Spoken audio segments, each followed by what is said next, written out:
What's up, you guys? Welcome to My House, My Couch podcast. It's your girl, Dreya, and this is my open book episode. The open book episode will kind of navigate around the focal point being me, kind of what I, have been through in life or anything that I've been through in the short time span that has maybe interrupted my life or something that I feel like I should share that can help others. It'll also kind of dig into who I am as a person and what I've been through, which I know is not important to a lot of people, but the people that it's important to, I'm sure, will want to know certain things about me and, where I'm at today, because it has definitely been a fight and a journey. So I just want to put myself kind of on a lot of these podcasts kind of, their focal points is other people, other things that people have went through in life and superstars and what we have done, and that's cool, but My House, My Couch is about laughing, healing, and loving, not just for others, but for myself as well. So I feel like I need to put myself on a kind of on a stage to let you guys know that I'm not perfect. Of course, you guys know I'm not perfect, but no one's perfect. But just kind of highlight some of my imperfections and hope that it helps others and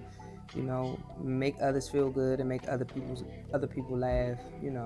And that's pretty much kind of what I want to capture with the open book episode. So I hope you guys enjoy it. Because I'm a person. So if I was to ask myself, who is Dreya? If someone was to ask who is Dreya, they probably would think they know, but I don't think no one really knows no one, if you know what I mean. I think that for me, I really don't know who Dreya is yet. I know a lot of things that Dreya want. I know a lot of things that Dreya need. I know a lot of things that Dreya, has learned from, but the idea of Dreya being whole, who am I? I don't know yet, and I think that's why I'm tapping into a lot of things that, I was restricted from or I didn't push myself to do at a younger age, because, those things probably would have helped me discover who I am today, but I don't really know. So that's why a lot of these things that you currently see me doing outside of work, that's why you see me doing them, because I'm trying to figure that out. I'm trying to figure out who I am. I know what I'm not. I know what I'm not. But I don't really know how high my ceiling is, because I never really opened up the roof. But now I'm opening up that roof. Where I know Dreya was big a lot of her life, and being big is, being at a heavier weight is very uncomfortable, number one. Well, it was for me. And it's a major setback in life, because a lot of the things that you hold yourself back from when you're bigger, you're open to do when you're smaller. The way that people look at you, because a lot of times your insecurities come from yourself. Other people might not even be thinking it, but because you're insecure about it, it'll hold you back. So, I've lost a lot of weight, this past couple of years. I've been at this, smaller weight. And so I'm kind of, those insecurity blankets have kind of been removed. So I'm allowing myself to do things that, that I've thought about at a bigger weight, but I never followed through. So who is Dreya? I'm still trying to figure that out. I know that Dreya loves to laugh. I know that Dreya loves to have fun. Anybody who knows me knows that. I'm very uncomfortable in tense situations. I really don't know how to react. But I'm learning how to control my actions. So that question is still to be determined. So currently, I am a dialysis technician. I'm not sure if everyone knows what dialysis is, but it is a process that they use to clean your blood because your kidneys are unable to. And I got into this field because I wanted to do something different. I used to work with mentally handicapped adults, but when I found out I got some disabilities, I decided that I didn't want to care for people with disabilities.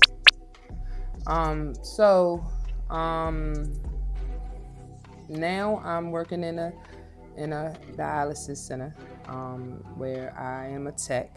So I'm the one who actually connect them to the machine that cleans their blood and take them off.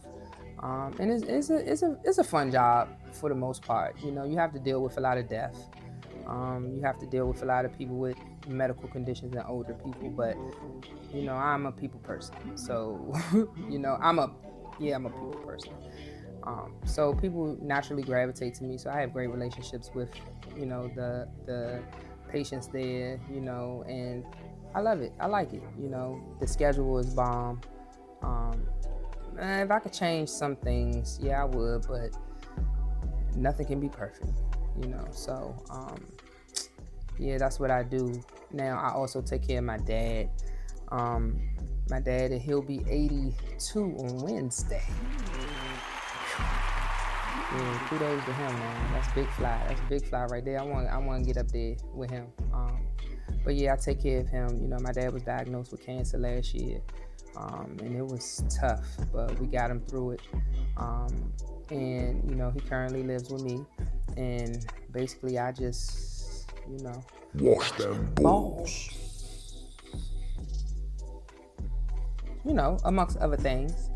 But he's pretty good, you know. He can walk to the bathroom and do his little thing down there. You know, he got his own little apartment space, you might as well say. You know, he can do his thing. He talking trash every day, but you know, that's my man. You know, so yeah, I'm taking care of him, making sure he's good, and he's you know, kind of getting all he can get out of life. Yeah, so that's my other job. And then my son, he's a job. He actually just left, but you know, making sure he's good is definitely going to be a job that I hold in high regard for the rest of his life or mine. He can always lean on me, so that's just a job that essentially I don't get paid for, but I pay him. Yeah, I pay him a lot of money to do nothing, to ask me for more. It's like I pay him to come back. I don't understand, but yeah, so that's what I'm doing currently. Outside of me working on, you know, my podcast and, you know, taking care of my family, that's it. That's pretty much. So My House, My Couch was created. I actually thought about it some time ago. Yeah, I was in a very crazy relationship then, but I'm not going, you know, we're not going to go into that just at this moment. But, yeah, I thought about it some time ago, and I wanted, you know, because I was looking at other podcasts, and, you know, they look dope. You know what I mean? Like, it gives people an opportunity to kind of speak their mind, you know, and have other people, you know, tap in, negative and positive. You know, I saw what negative would come with it.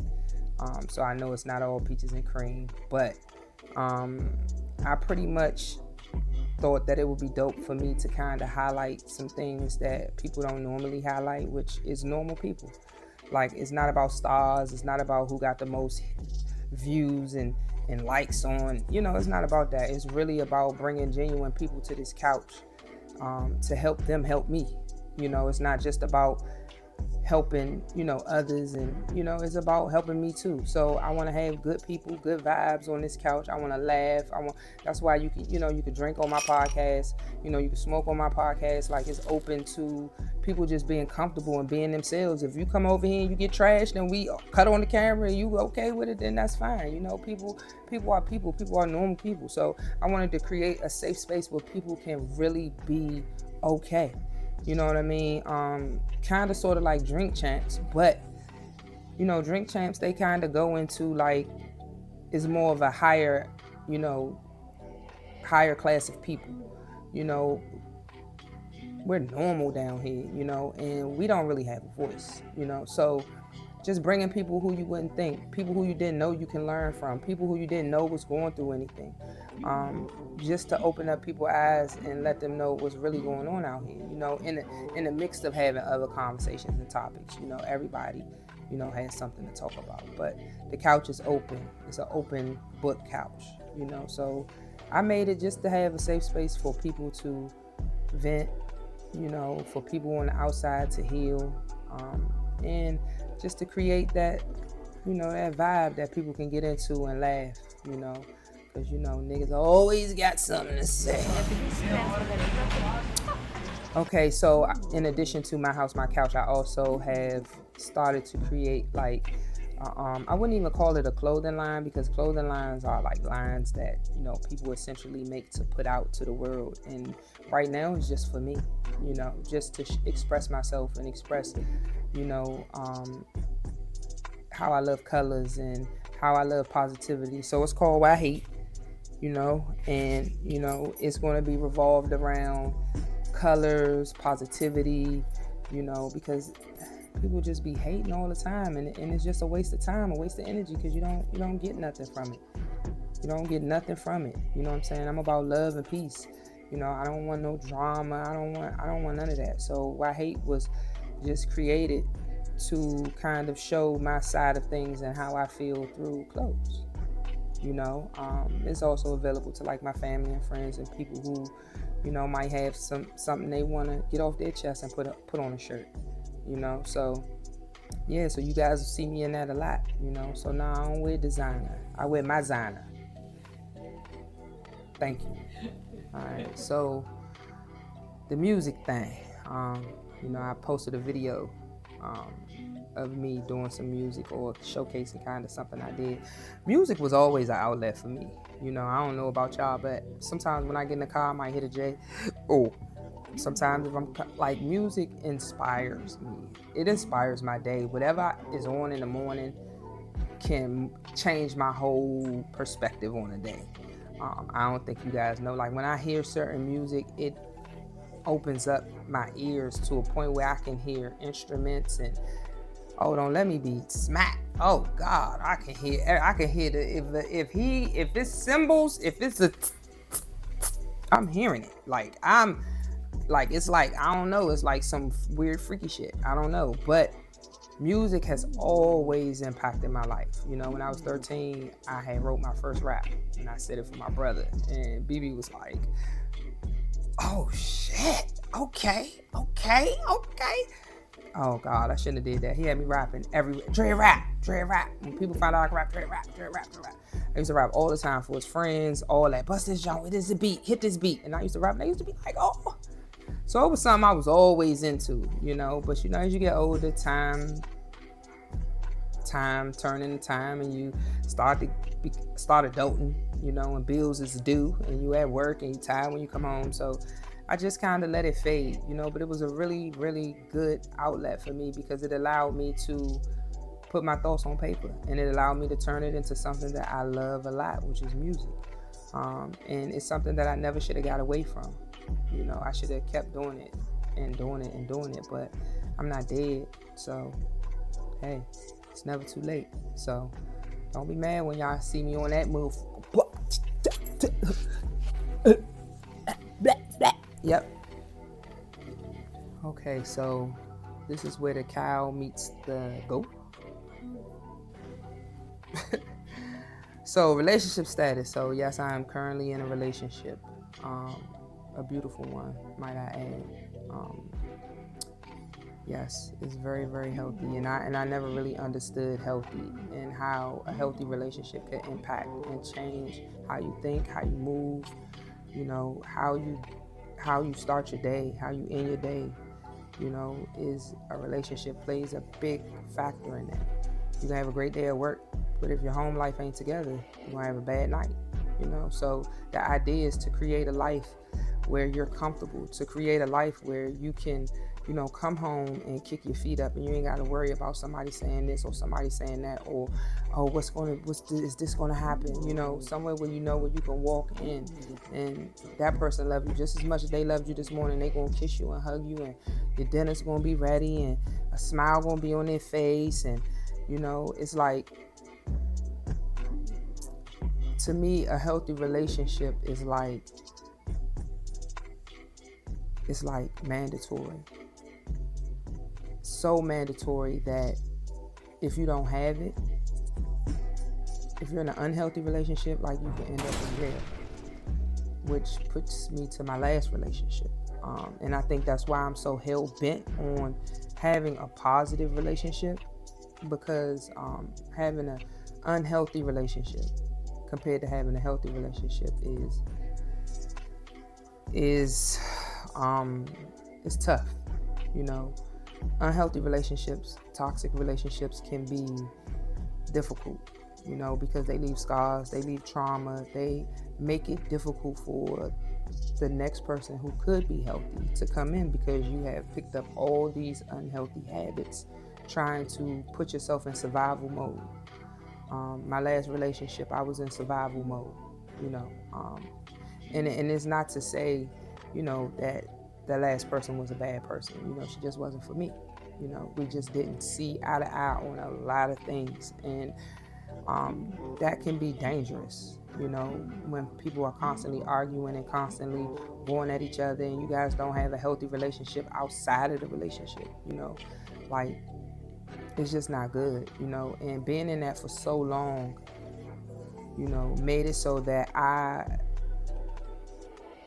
just realized that I can't be in nothing like that, you know. And I take my hat off to anybody who can, but toxic relationships and relationships that aren't good for you, that you continue to stay in, shows how much you love yourself, how much you would put someone else's needs or what you feel like you need first, instead of really evaluating what you want and what you need, and realizing that sometimes being by yourself is what you have to do until you get that. Some people are hell-bent on having a relationship that they will allow someone that is completely the worst for them to continue to be in their life, and that just shows your self-worth, you know. So I had to realize that I was worth a healthy relationship. I was worth someone who allowed me to be around my friends, someone who didn't bitch about everything, someone who, you know, trusted me at work, you know, trusted me at home, you know, believed in me regardless of what you thought in your mind. You know, I just needed someone to push me to be a better me, and that wasn't happening. So now I understand why this relationship that I'm in now is so important, you know, because I am following my dreams, and she's pushing me to do that. You know, she's very open to a lot of my ideas, and, you know, she believes in me, and she believes what I say, and she knows that I ain't doing nothing but trying to help her, and I know she's trying to help me, and we're just good, you know. So she gives me everything that I need, and I love it. So yeah. Word up the big juice, big juice, big. So, I just want to tell everybody, you know, and this is only just from the wiser me, not from someone who's perfect, not from someone who has it all figured out, because I don't, you know. I still got a lot of work, and I still got a lot of things to iron out for myself. But what I would say at this age, to the younger me, or to other people that may be watching that could use this advice, is don't stop doing you. Don't allow no one to stop you from doing you. You are the most important person to you. No one else. Not your children, not your mother, not your father. Your loyalty to yourself ultimately determines what you will accept from someone else. You know, your respect for yourself will determine that as well. How can you ask other people to be loyal to you and ask other people to respect you if you're not doing that for yourself? If you don't respect yourself, if you aren't loyal to your goals and your plans, you know, it was hard for me to get people to see from my accord, because, you know, it's like when I was fat, telling people how to eat properly. Nobody would believe me, you know. So start making your actions speak,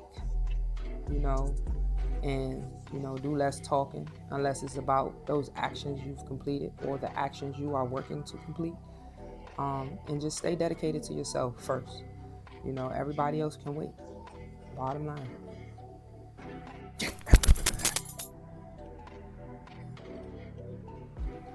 Boy, if you See, don't. that's that disability I was talking about. Who wants to sit on the couch? Only dope things happen on this couch.